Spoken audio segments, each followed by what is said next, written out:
नमस्कार, प्रणाम सब गोटा के। हम वंदना झा आई यहाँ सबके सामने एक मैथिली कजरी गीत लऽ के एलू हैं। गीत के गीतकार छथिन श्री शिव कुमार झा टीलू जी। तो आशा करे छी अहाँ सबके नीक लागत। सखी हे झहरे श्याम साओनवा, झन झन छन के मनवाना। सखी हे झहरे श्याम साओनवा, छन छन छन के मनवाना। छन छन छन के मनवाना, हे छन छन छन के मनवाना। नहीं ये पुरलई मधुर सपनवा, गिलखिन दूर सजनवाना।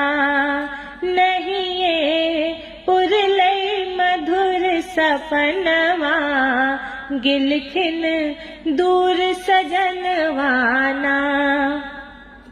रिम झिम बदरा झहरे अंगना, मन झूमल खन कई छै कंगना।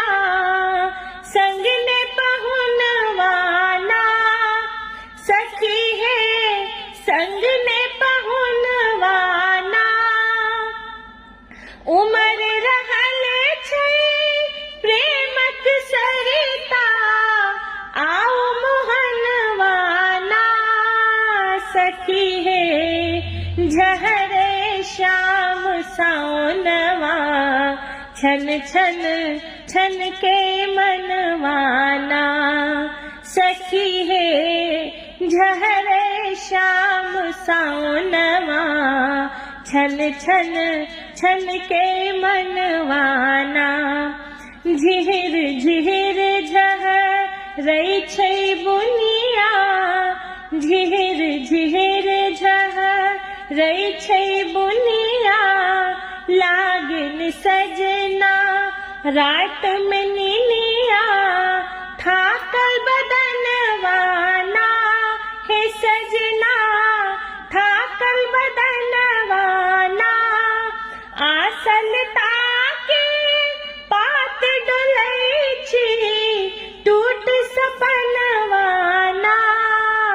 हे शिव नोरे भरल नयनवा, देखियौ भिजलै तनवाना। सखी हे झहरे श्याम साओनवा, छन छन छन के मनवाना। सखी है झहरे श्याम साओनवा, छन छन छन के मनवाना। धन्यवाद।